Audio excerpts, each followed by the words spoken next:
Very good morning everyone. So let us start the neoplasia 5. So in the chapter of neoplasia we have 5 parts. So we have completed the 4 parts and today we are discussing about the diagnosis of the neoplasia. Okay. So what is the lecture's outline? Diagnosis of the neoplasia and the homeopathic understanding in the neoplasia. Okay, so at the end of the class, we will understand about the diagnosis of the neoplasia and homeopathic understanding.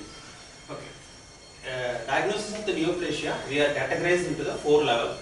First one, it is sign and symptom of the neoplasia, and what are the screening test for the neoplasia, and confirmatory test for the neoplasia, and what are the prognosis and or preventive test for the neoplasia. So we are discussing in the 4 headings. Okay, first we will see about the signs and symptoms. So signs and symptoms. Signs and symptoms, for our better understanding, we are divided into the 3 level of understanding. One is a local effect, another one is a cancer cachexia, and another one is a paraneoplastic syndrome. Okay, we will see about the local effect. So local effect means, what is mean by local effect? Local effect means if the neoplasia affecting to the particular part, so the particular system, what is the showing some signs and symptoms, that we are calling as the local effect. Okay, some example, suppose the tumor, abnormal or tumor mass swelling which is present into the, we have to identify this much information for obtaining for the neoplasia diagnosis. One is location of the swelling or location of the tumor mass, number, shape and size, rate of growth, surrounding tissue, and any secondary changes like necrosis or hemorrhage, or movement of the swelling, palpation of the swelling, and whether it is it have pain or painless, and it have any, the patients have fever or not. This everything will help to diagnosis whether the neoplasia is a benign tumor or malignant tumor. So this much details we have to inquire from the patient or as well as to the clinical examinations. Okay. So next is cancer cachexia. You know what is meant by cachexia? Weight loss. Okay, that is known as the cachexia. Most of the neoplasia produce the cachexia. It's mostly into the malignancy. So once we diagnose the local effect, it differentiates the benign or malignant. Once comes to the malignant, we have to look for the patients whether the patients have cancer cachexia. Another name is the wasting syndrome. So what is the definition of the cachexia? Progressive loss of body fat and lean body mass accompanied by the profound weakness, anaxia and anemia. Okay, so the simple understanding is the patients have anaxia. Anorexia means the reduced or loss of appetite with increased BMR. Basal metabolic rate is increased, but the patient feels anorexia, loss of appetite. Okay, what will be the reason for this? Okay, that leads to the weight loss. Okay, what will be the reason? There are 2 reasons. One is production of the cytokinase, another one is the protein mobilizing factor. So what happens, this production of cytokinase stimulated either by the macrophages or the tumor cell itself that produces cytokinin, that is responsible for increased BMR. And protein mobilizing factor, okay, which stimulate the ubiquitin proteasome pathway that responsible for proteolysis of the body that leads to increased BMR. So these 2 responsible for increased BMR, and cytokinin itself is responsible for loss of appetite. So that is the reason the malignant tumor mostly having the complaints of the cachexia, loss of weight. Okay. Next is paraneoplastic syndrome. So what is paraneoplastic syndrome? It is a symptom complex or syndrome in cancer patient, but not explained either by local or distant spread of the tumor. So most of the neoplastic tumor, it always accompanied with the symptom complex, or we are calling it a syndrome. So what is that? So we have classified into the 5 category. Okay, one is endocrinopathies. Okay, so that is most of the small cell carcinoma of the lung and pancreatic carcinoma mostly comes with the Cushing syndrome. You know what is meant by Cushing syndrome. Okay, and most of the squamous cell carcinoma of the lung and carcinoma of the breast and carcinoma of the kidney mostly comes with the hypercalcemia. So this is the beginning symptom. Patients present with the complaints to our clinic for the hypercalcemia, but you have to look for this also. And nerve and muscle syndrome. So most of the bronchogenic carcinoma of the lung come with the complaints of myasthenia gravis. Okay, the muscular pain. Okay, that also may go for the bronchogenic, that we can look for the bronchogenic carcinoma. And dermatological syndrome, some of the dermatomyositis, you can look for the bronchogenic carcinoma and carcinoma of the breast. And some of the joint pain, hypertrophic osteoarthropathy and clubbing of the finger. This you can see into the some of the patients of bronchogenic, most of the patients of bronchogenic carcinoma. And vascular and hematological changes, venous thrombosis, you can see in the pancreatic carcinoma and bronchogenic carcinoma. So this paraneoplastic syndrome helps for not only for the tumor, some associated symptom also you can able to identify. So this is about the signs and symptom of the patients. Okay, now we'll see very important is the screening test. Screening test, early detection of the neoplasia, which helps for the treatment selection as well as for the preventive measures. So this will be very important. So early detection helps for the preventive as well as for the helps for the treatment selection. Okay, what are all the screening?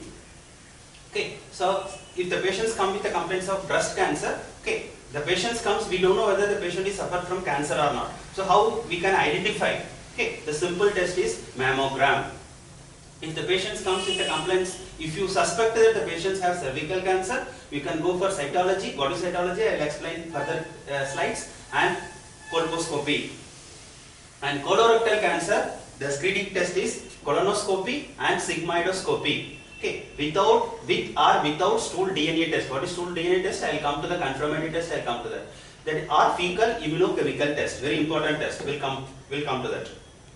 And lung cancer. The screening test for the lung cancer is a CT scan. And screening test for the prostatic cancer is a digital rectal examination with a PSA. So this screening test help to identify the patients may present with the complaints of anything. If you are looking for this, if you identify it may be this neoplasia, we have to go for this screening test. Okay, now we'll go for the confirmatory test. So we have completed the signs and symptoms of the patient and we have go for the screening test, then we'll go for the confirmatory test. Confirmatory test, they have 4 confirmatory tests. Number 1 is cytological method, number 2 is a histopathology, number 3 is a immunohistochemistry, and 4th one is a tumor markers. Okay. We'll study one by one with a simple understanding. Okay. First one, it is cytology. So what is meant by cytology? Cytology is the study of the morphology of the each individual cells and the arrangements. Okay. So this is the difference, study of the morphology of the each individual cells and the arrangements. So the cells will be present into the tissue.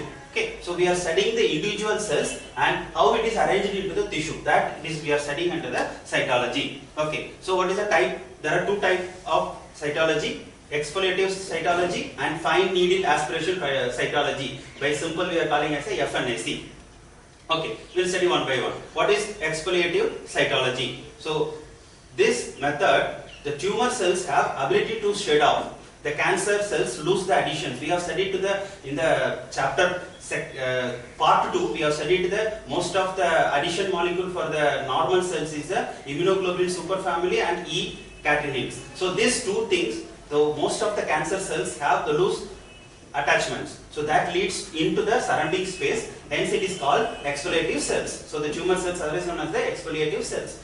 They are aspirated and stained into the hematoxylin eosine stain and seen in the microscopy for the polarity, etc. for the microscopic understanding. Okay. So most of the tumor cells, okay, shed off into the cavities, into the surrounding space or body cavity, everything. Collection of that tumor cells, collection of that exfoliative cells and stained by the hematoxylin and eosine stain and seen in the microscopy, it is known as the exfoliative cytology.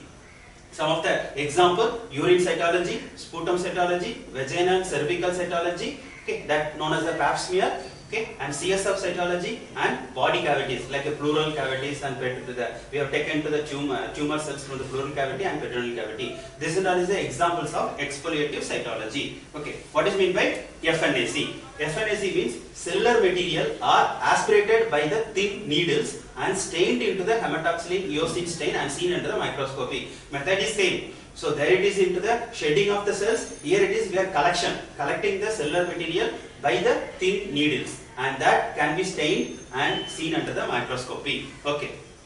What are the uses? Uses used for differentiating whether it is a benign or malignant tumor. Important confirmatory test. Okay. Next is superficial papillary tumor can be assessed.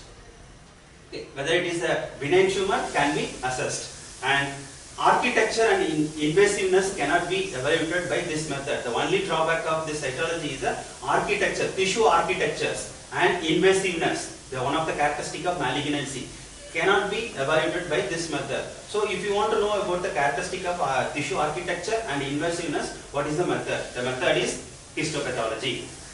Okay, what is histopathology? The gross and microscopic study of the diseased tissue for the grading and staging. It's very clear. It is the gross and microscopic study of the diseased tissue. What we are studying in the cytology is the study of the individual cells. But in the histopathology, it is a study of diseased tissue. Okay, why? For grading and staging. This is a very important for the diagnosis of the neoplasia. Okay, we'll study. Okay, so this is the simple procedure. So the histopathology, first one, there is a collection of the material. Collection of the material. How to collect? We'll come to that. Mostly it is by biopsy. I'll tell you what is the how to know about the biopsy. Once it is collection, so immediately we collect it from the tumor cells. So we have to fixation. So fixation, why? As soon as the material come from our body, human body, immediately it will become autolysis. In order to avoid the autolysis, we have to make a fixation either with alcohol, aldehyde or mercurial agents. We have to make a fixation. So after the fixation, there is a method is known as the embedding. What is embedding? Technique of placing the cells or tissue in the supporting medium for making the section by the into the microtome. Okay, what is the? It is a which medium we are using? So after the fixation, we want to make the sectioning. So for making sectioning, there will be processing of the tissue. There we have to technique of placing cells or tissue in the supporting medium. What the supporting medium we are using is the paraffin wax. Okay, so the tissue will be mixed with the paraffin wax by mold or cassette. Then afterwards we are sectioning into the thin slides. Then we are staining of the material and we are examining under the microscopy. So that is known as the histopathology. Okay. Now how to collect? We told the collection method is known as the biopsy. Okay, what is biopsy? Removal of the small pieces of the tissue from the living body for diagnostic or therapeutic purpose. Here we are removal of the small pieces of the tissue. In fact, small pieces of the diseased tissue from the living body. Okay, so type of biopsy, there is a incisional biopsy, core biopsy, or otherwise known as a needle biopsy, or frozen section. Okay, we'll study one by one with a simple understanding. So incisional biopsy means part of the tumor is cut and examined for the diagnosis of the tumor typing. Here only the part of the tissue is removed and that examined for the tumor typing. Example is bronchoscopic biopsy for respiratory tract tumor, endoscopic biopsy for GI tumor, cystoscopic biopsy for urinary bladder tumor. So this and all is the incisional biopsy. Okay, core biopsy or needle biopsy, excision of the organ piece. Example is breast, prostate and liver, chest, etc. through the some of the hole, which helps to grading and staging through the fixation and staining. So here we are making where it is a incisional biopsy, we are collecting with a small piece, but here we are collecting the small piece through the hole, small hole. Okay, you may get confused with the core biopsy with the cytology. Okay, so here it is FNAC. You might have confused with the core biopsy with FNAC, where the simple difference is, there are so many differences, but simple difference for in order to understand. Here the core biopsy we are using the needle size is very thin needle, where there is FNAC we are using the thick needle. So that one example. Okay, so this core biopsy we are collecting the organ piece and for testing for the grading and staging. Okay, what is grading and staging? Okay. So example is appendicectomy, mastectomy and hysterectomy. Okay, what is the frozen section? Fresh tissue collected during the operation and section prepared by freezing the agents like some of the agents like liquid nitrogens without fixation, followed by the making the slides and stained for the microscopy examination. Here the difference is the procedure of histopathology. The first one it is fixation, followed by embedding, followed by sectioning, followed by the staining. But here what happened? We are taking the frozen section from the during operation theatre itself. We are collecting in the operation theatre itself, and without fixation we are going, the next step is skipping off the fixation, we are going for the embedding and staining. So that is known as the for immediate analysis of the patient's condition. or tumor condition. So tumor that is known as the frozen section. What is the use? The example is breast cancer, brain tumor and abdominal tumor. Okay. So mainly the histopathology helps for the grading and staging. So now what is the another use of this thing? Quick assessment of the diseased condition and excision margins can be assessed. This is the frozen section, uses of the frozen section in the histopathology. Okay, now we'll study what is grading and staging. The main motive of the histopathology is identification of the grading and identification of the staging. So we'll study what is grading, what is staging. So grading is microscopic understanding. Like another word, grading means pathological understanding, where there is a staging is clinical understanding. You can say it is a medicinal understanding. Okay, so grading is the pathological understanding, staging is the clinical understanding. So which is more important? The staging is, of course, the staging is more important than the grading, but both are important for the diagnosis of the neoplasia. Okay, so first we will study about the grading. So grading are explain about how much the tumor cells resembles the cells of the origins. We have studied the one of the differentiation, one of the characteristic of the tumor cells is a differentiation. We have studied into the part 2. Okay, so difference based on the differentiation, we are making the tumor into the different grading. So what are the grading? So grading based on the 3 or 4: mitosis, pleomorphism. Mitosis means how the cell division is happening. Pleomorphism means different type of the cells, and some of the necrotic secondary changes and other variables. Based on this, the pathologist will check for the grading. Okay, what are the grading? There are 5 grading. G0 means grade cannot be assessed. And G1 is the well differentiated tumor. Mostly the benign tumor comes the category of the well differentiated tumor. And differentiation means, you know, it is similar type of the cells of the normal cells. The tumor cell is similar to the normal cells. That is known as the well differentiated. We have studied into the part 2. Okay. G2 means moderately differentiated. G3 means poorly differentiated, where G4 is the undifferentiated. This is the characteristic of the malignant tumor, where there is the anaplasia. This main is the anaplasia. Here this moderately to poor, mostly into the dysplasia. We have studied into the lot into the part 2. Okay. Now, some of the depend upon the some of the type of the cancer, we are using some of other grades. Some of the example is Nottingham grading system and prostate cancer Gleason scoring system. So this is not some of the particular type, according to the particular type of the cancer, some of the grading system is available. Okay, now we will go for the very important one, staging. Staging explained about tumor size and its spread. Okay, so it is explained about the tumor size. Okay, what is the size of the tumor and how it is spread. So in the clinical aspect, we told you staging is the clinical aspect. Okay, so how to assess, which method universally we are following is the TNM classifications. Okay, what is TNM classification? T for tumor, N for lymph nodes, affection of the lymph nodes. T is a tumor for tumor size, and the lymph nodes means how much the number of the lymph nodes are involved, and metastasis means how it is spread, whether it is a metastasis present or metastasis absent. So this much we are studying under the TNM classification. Okay, I will explain a little more. So tumor size, okay, according to the tumor size, we are explaining into this category. Tx means tumor size cannot be measured, and TIS means carcinoma in situ. We have discussed into the part 2. Okay, and T0 means it cannot be found. Okay, primary tumor cannot be found.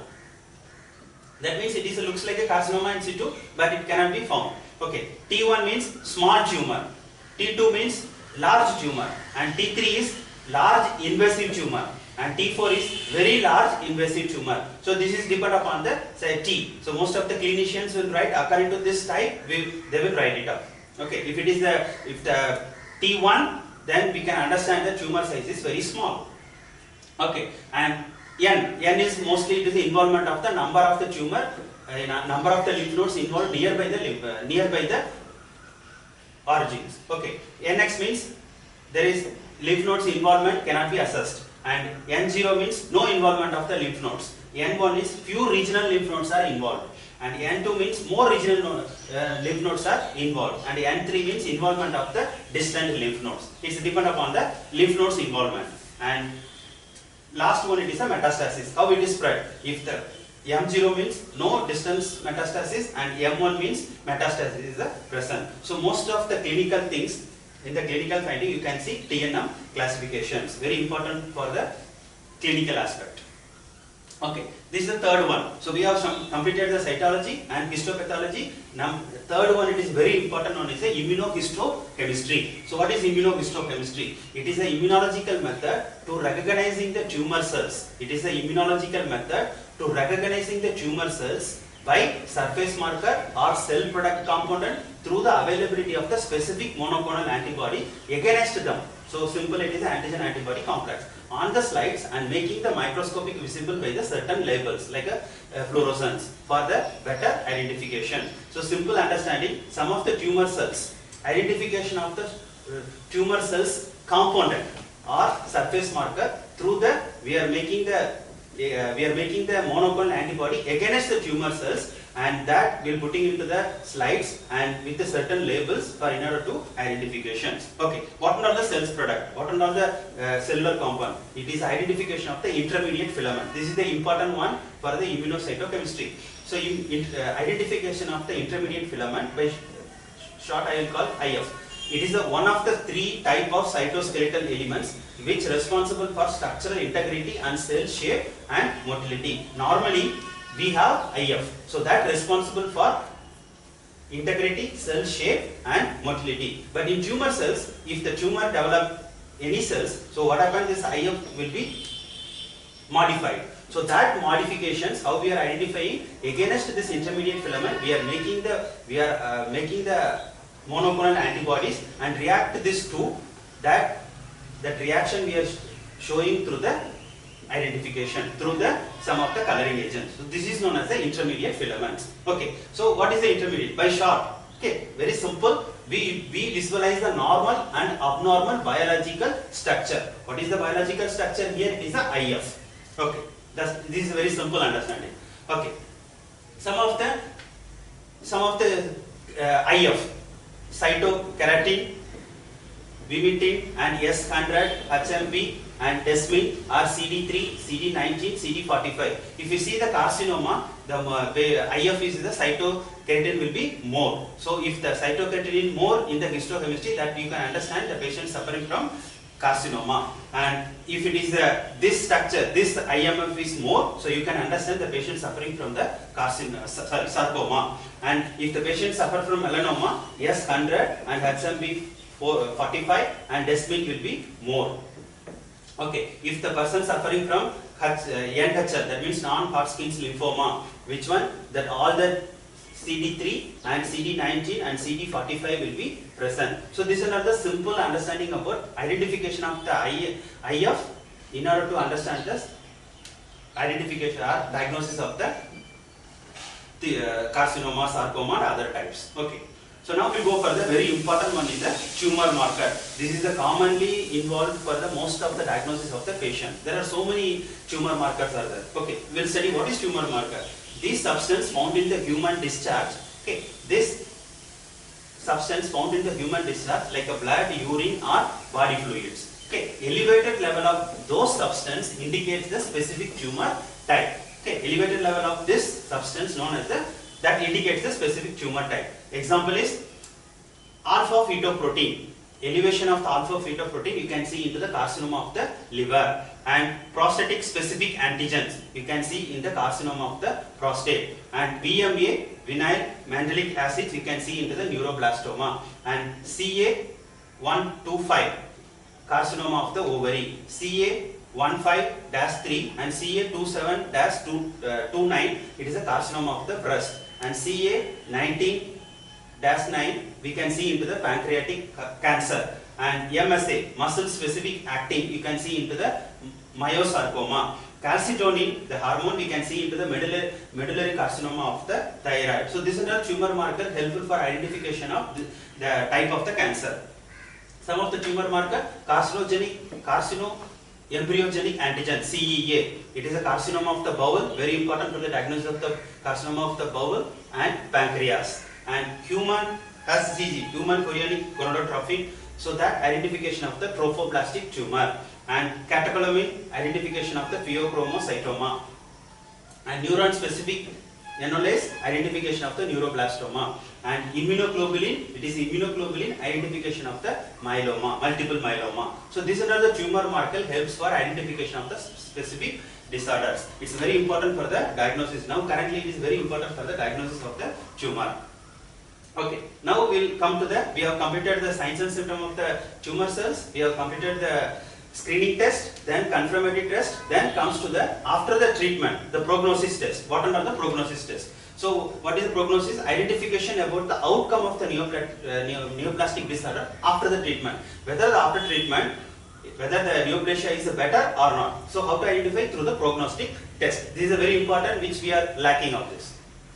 Okay, some of the type: flow cytometry, molecular cytogenic test, detection of minimal residual disease, I will call MRD, through the PCR, polymerase chain reaction, and diagnosis of the hereditary predisposition to the cancer. So the prognosis test we are categorized into the 4 level. Okay, we will study one by one. So what is flow cytometry? Flow cytometry is a technique used for detect and measure the physical and chemical characteristic or properties of the each cells, individual cells. Okay, whether the individual cells, what is it? Whether everything is proper, whether it is moving or proper. How they will identify? Recognizing and quantification of the several parameters of the cells as they flow into the fluid suspension across the illuminated light path. Okay, so we can simple understanding identification of the physical and chemical properties of the each individual cells. So that is known as the flow cytometry. Whether it is a necrosis or whether it is apoptosis or whether it is the which condition, whether it is gone for the dysplasia or anaplasia, everything you can identify through the flow cytometry. Okay, what is the uses? It is mainly uses for the 2 conditions, leukemia and lymphoma. Okay, now it's a very important for, especially for our system.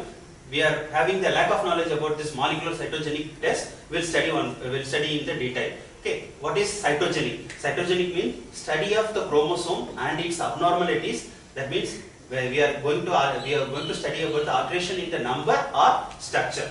Okay, so molecular cytogenetic means identification of the different chances during the transformation of the normal cells to the tumor cells, in which capture this information known as the expression pattern or molecular signature. Okay, so simple understanding. Okay, the central dogma of the molecular biology is DNA that leads to signal goes for the making of RNA, that is messenger RNA. That messenger RNA give the signals to the protein to make the different type of the protein. Okay, what are the signals? Transcription, DNA receiving the RNA receiving the signal from the DNA through the transcription. The protein gets the signal from the mRNA through the translation. So this signal, it is known as the expression pattern or molecular signature. Identification of this expression and molecular signature is known as the molecular cytogenic test.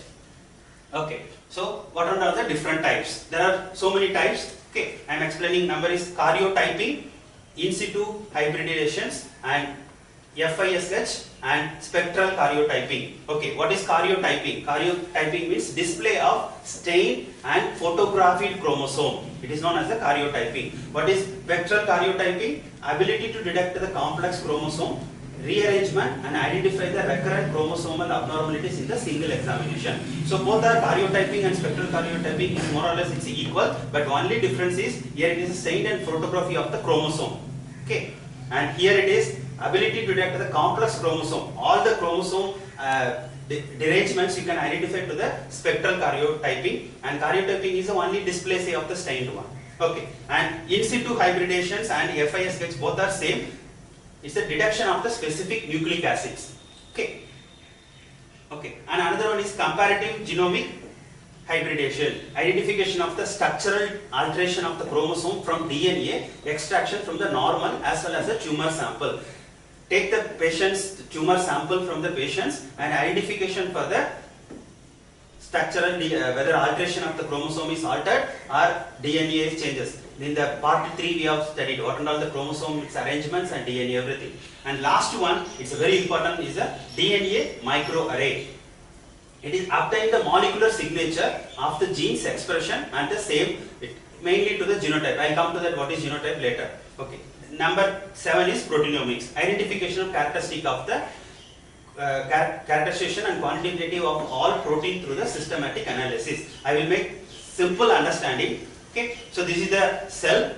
Okay, this is the cytoplasm and this is the nucleus. Inside the nucleus there is a nucleolus, and inside the nucleolus there is a chromosome. Okay, so identification of this chromosomal alteration and number, everything we are studying under the two heading: karyotyping and spectral karyotyping. We have know the chromosome pair, 23 pairs of chromosome here we know, and this identification, photography of this 23 chromosome by method of karyotyping and spectral karyotyping. Okay. Okay, what is meant by in situ hybridations? In situ, the DNA is made up of the 4 molecules, 4 adenine, A and T, C and G. So this made up of the 4. So any alteration of this molecules, any alteration of this molecule, we are studying under the in situ hybridations. Okay, another one is the FISH. What about this? This in situ hybridations, we are making the fluorescent. Okay, we are adding some color. So identification of this color reactions based on the in situ hybridation, it is known as the FISH. This is very important for the nowadays. Okay, so in situ and FISH more or less it's the same. Only the coloring agent is added in the FISH.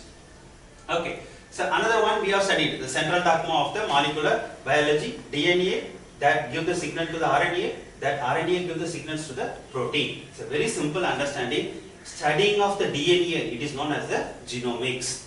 Studying of the protein, we are known as the proteomics. This is a very basic difference. We should not get confusion. So study of all the DNA, it is known as the genomics. Study of all the protein, it is known as the proteomics. Okay. So how to identify the genomics? Which investigation help for the genomics is the DNA microarray, which we are studying. So DNA microarray helps to identify the genomics of the patient.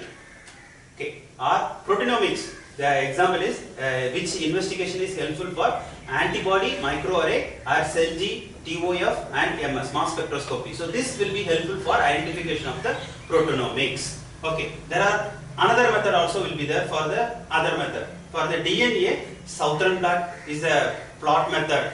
Okay, it's helpful, and where there is identification of the RNA through the Northern blot and microRNA method. So microRNA methods also nowadays is very popular for identification of the any deficiency of the RNA. Okay, so everything with the procedure of RT, real time polymerase chain reaction. Through this machines you can identify all the reactions. Okay, this is the simple understanding of what and all the investigation. So genomics I will come to later. Okay. Next one, detection of the MRD, minimal residual disease. What is MRD? It means small number of the cancer cells in the body after the cancer treatment. So once that cancer treatment started, after the cancer treatment, whether sometime there will be presence of the small number of the cancer cells in the body. So identification of this known as the MRD. Okay, certain experiment like a tumor cells marker, PCR, DNA microarray and flow cytometry helps for assessment of MRD. We have studied what and all everything MRD. Okay, so mostly useful in the leukemia and lymphoma. Okay, what are the tests for the MRD? Some of the things I have think. P53. You know what is P53? We have studied a lot in the part 3. The sample is from the urine. So you can identify, after the treatment, you can identify carcinoma of the urinary bladder. So once the patient is given the treatment for the carcinoma of bladder, how to identify the prognosis through the, whether it is passes or not. Whether it is passes, that means it is the patients have prognosis the bad. And RAS and P53 in the sputum or in the serum, that help for the identification of the carcinoma of the MRD of the carcinoma of the lungs. And RAS and P53 in the stool, in the sputum and serum, here it is stool, and serum carcinoma of the pancreas. And APC and P53 again into the stool or serum, we can identify the prognosis of the carcinoma of the colon. So this is all helpful for the identification of the MRD. Okay, fourth one, it's a very important one, diagnosis of the hereditary predisposition. It's very difficult to define whether the individual, whether they have hereditary predisposition or not. Okay, some of the diagnosis can help for this. So there are so many diagnoses. I am helping for some 2-3 diagnoses. So that diagnosis is grouply known as the genetic testing. Okay, so genetic testing helping for the screening of the embryo. for the genetic disorder, detection of the carriers and testing of the genetic disorders and detection of the mutation of the certain genes. This is not helpful for the genetic test. Okay, some of the genetic tests I am giving. Okay, as well as the radiology, ultrasonography in the 6 to 10 to 12th week of pregnancy, whether the identification of the fetus, whether it is a structure is proper or not. Why it is only to the 10 to 12? So most of the structures developing during this stage. So that is the reason we are going for the ultrasonography. And amniosynthesis, this is a fluid identification in the 14th to 12th week of during the pregnancy, whether identification of the viability of the fetus, whether it is the structure is normal, everything function, everything we can identify. Okay, next is chronic village sampling. Is the fetal tissue identification of the examining the fetal tissue through chronic village sampling. It is on 9 to 12 weeks. It's very important for identification of most of the genetic disorders. And maternal serum test for following things: alpha fetoprotein, serum HCG, and serum esterol, and inhibitin A and PAPPA. So this all helps to identification of some of the. If it is this present, that means some of the cancer, the patients might have some of the cancer predispositions.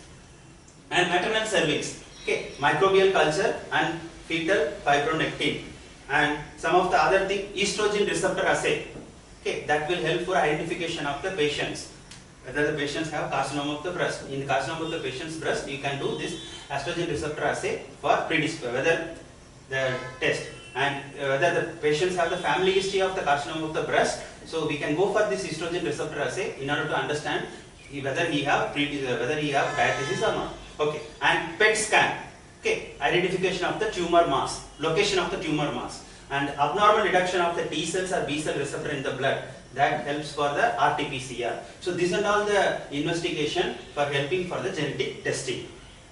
Okay, and tumor DNA sequencing you can identify through the microarray. So microarray again divided into DNA microarray and RNA microarray. So everything tumor DNA sequence, because this is the main mutation of the DNA that leads to the tumor cell. So identification of this tumor DNA sequencing which investigation is helpful is the microarray.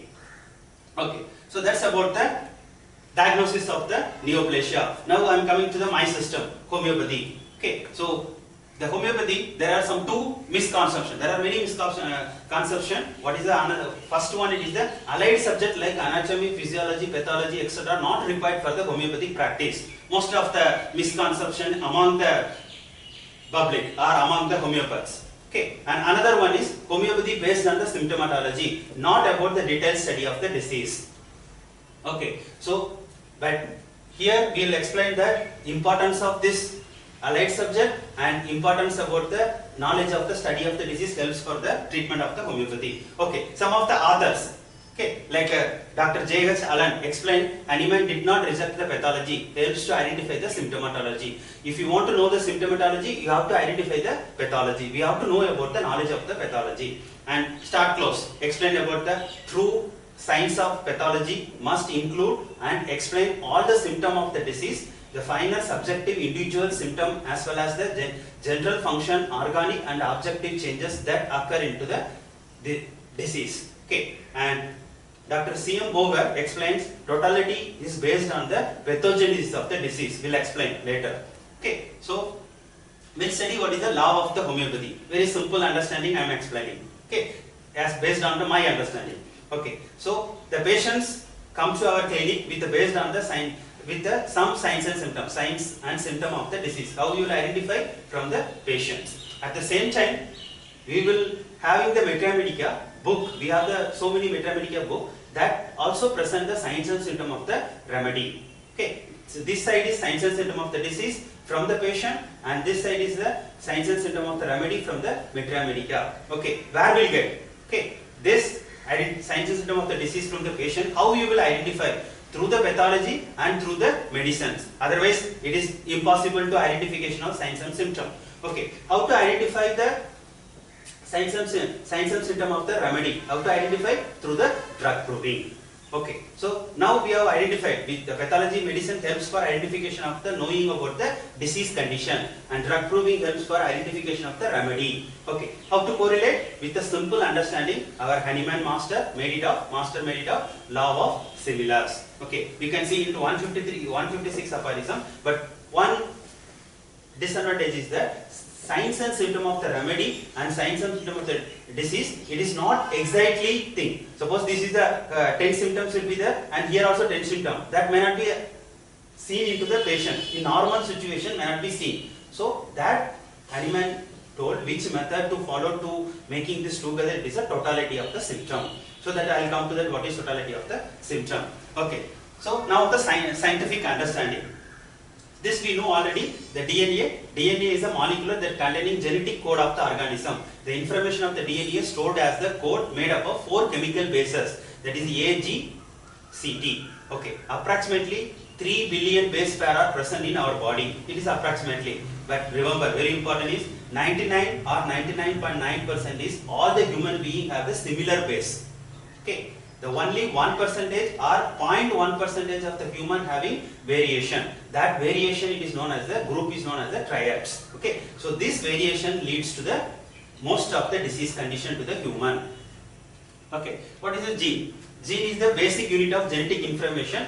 Genes determine the inherited character. Okay, these genes have 2 types, genotype and phenotype. It's very important. What is genotype? It is any observable character or triad of the organism. What is phenotype? Exact genetic makeup, particular set of the genes it possesses. Simple understanding, if you take about the structure of our body, just one example. Structure of our system is known as the genotype, and the phenotype is the how the structure is functioning. Okay, it is the exact genetic makeup. I am correlating with my system later. Okay, exact genetic makeup, whether it is height, weight, hair color, everything comes under the phenotype. And who's making this color? Who's making this tall individual or short individual? With the help of genotype. So gene having 2 types, genotype and phenotype. Okay, 1% of your DNA sequence is a gene, we know. And gene is one segment of the DNA, and gene is made up of the DNA. We know everything. Okay, now I am coming to the scientific understanding. Okay, gene, we studied genotype and phenotype. The combination of these 2 is known as the gene. Gene is a triad. Okay, it is, and phenotype is the makeup. So phenotype is the coming from because of the genotype. Okay, so what we are calling in the modern science, it's a triad, and phenotype is just makeup. So I told you the examples of this hair color, height and weight, everything comes under the phenotype. Okay, in homeopathy, genotype we are calling as a constitution, and phenotype we are calling as a adaptability. When you open our Materia Medica, the first thing give the information about this persons have tall individual or short individual or having the blonde hair or the white hair, everything, this adaptability. Okay, that tells about the phenotype. Most of the time we are missing. Okay, not only we are studying constitution and adaptability, we are studying about the predisposing factor. Hahnemann tells about diathesis. Diathesis is nothing but predisposing factor as per the Hahnemann concept. Okay, this mostly into the physical level. Another one we are studying about the epidermological triads. Okay, what is epidermological triads? Okay, epidermological triads that tells about the temperament. So what is the temperament? It's a very easy thing, mental and emotional tendency in relation to the environmental and circumstance. Okay, so based on the environmental, we have studied to the epidermological triad, comes under the environmental, cultural, racial, familial and hereditary. So this everything depend upon this epidermological triad, how the person's temperament, mental condition is changes. So that's everything. So these 2 affection by way of susceptibility. We have studied what is susceptibility. Susceptibility means the general quality or capability of the living organism of receiving impression, the power to react to the stimuli. So this we have studied. Okay, so the combination of everything, this combination of everything, what we call is the totality of the symptom by Hahnemann. So which aphorism tells, aphorism number 7 and 18 in the sixth edition, telling about totality of the symptom. So that totality of the symptom tells about individualization. So this is the way, the homeopathic understanding, we have to go for constitution, adaptability, predisposing factor and temperament. Everything makes the totality of the symptom. Okay. There is a new branch coming to our modern science. Okay, it is known as the personalized medicines. What is meant by personalized medicine? Personalized medicine is the right patient with the right drug at the right dose at the right time for the right disorders. Okay, so personalized medicine is otherwise known as the individualized medicines. Okay, we know the homeopathy based on the individualization. So this is the concept. Okay, in homeopathy, okay, the right patient, aphorism number 7, based on the totality of the symptom. The right drug is a specific remedy discussed into the aphorism number 147. Right dose, preparation of the dose, aphorism 275 to 287, explain about the right dose, and right timing, that is a repetition, that explain about the 246 and 247. So my understanding is personalized medicine is similar to the our system. Okay, and what is the proof? What is the proof? The one proof I am giving, the right patient with the right drug, we have studied. Okay, the basic personalized medicine based on the genotype. We have said what is genotype. Okay, triad. Okay, that genotype we have explained what is what we are calling as a constitution, heterogeneous constitution. So many constitution we have in our Metra Medica. We have studied into the chronic diseases. So this constitution is nothing but genotype. Okay, so my understanding is personalized medicine might be similar to our homeopathy system. Okay, the right dose at the right time for the right disorder. Okay, so what is that? So we are identifying the human variation of the DNA sequence. So we studied 1% to 0.1% of the DNA sequence changes that leads to variation of the DNA sequence that leads to the many disorders. So how to identify? Once we identify the variations, so after based on the variation we can select the right dose. So how to select the right dose? So in the modern science they are calling as the pharmacogenetics and pharmacogenomics. Okay, in modern medicine. Okay, what is pharmacogenetics and pharmacogenomics? So pharmacogenetics is one drug in many genome. Okay, example is diabetes. In one drug like Zizinium zambolinum is giving for all the diabetic patient, identification of that medicine's action on the genome. That is known as the pharmacogenetics. It is the patient disease specific. It is a patient disease specific. What is pharmacogenetics? It's a many drug in one genome. In one genome, we are giving to the multiple drug. Okay, this will helpful for drug discovery and selection. Okay, so in aphorism number 272 and 273, 275 and 287, the Hahnemann also tells about the system in the different language. So if you read this aphorism in the 6th edition, you can identify this importance of pharmacogenetics and pharmacogenomics. Okay, our medicines, we can call it as a genome action, our homeopathic medicine action on the genome. So you can understand. Okay, that is the reason our Hahnemann was telling about we have how to prepare the medicines or right dose. Okay, this is about the personalized medicine. There is another trend into the modern science is known as the precision medicines. The treatment applicable to the group of individuals who possess the unique molecular and genetic profile. Okay, is a unique molecular and genetic profile. Okay, in homeopathy, what we are calling as the miasms. Okay, let me explain by the simple examinations. Okay, the cast, this is the simple thing how the neoplasia comes. Cast, that is a carcinogen, leads to DNA damage, that leads to genetic mutation of the gene or chromosome, that leads to transformation, that leads to neoplasia. So I am correlating. If the DNA damage, deficiency of the DNA function, that we are characterized as a SORA. Any deficiency leads to SORA. Okay.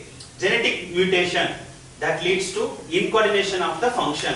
So that we are studying under the psychosis. And transformation, so once the irreversible changes occur already into the human body, that we are studying under the syphilis. Okay, what is the proof for this?